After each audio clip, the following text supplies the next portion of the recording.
Welcome to Madasaling Pinoy, your prayer partner.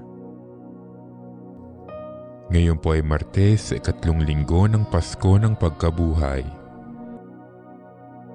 Ang mabuting balita ng Panginoon ayon kay San Juan.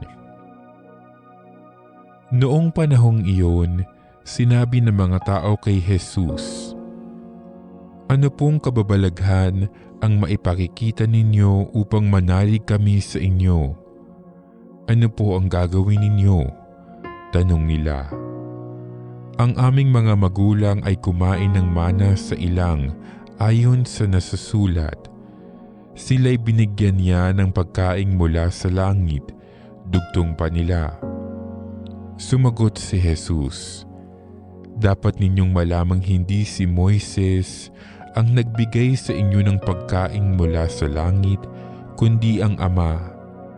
Siya ang nagbibigay sa inyo ng tunay na pagkaing mula sa langit. Sapagkat ang pagkaing bigay ng Diyos ay yaong bumaba mula sa langit at nagbibigay buhay sa sanlibutan." "Ginoo," wika nila, "bigyan po ninyo kaming lagi ng pagkaing iyon." "Ako ang pagkaing nagbibigay buhay," sabi ni Jesus. "Ang lumalapit sa akin ay hindi na magugutom, at ang nananalig sa akin ay hindi na mauuhaw kailanman." Ang mabuting balita ng Panginoon.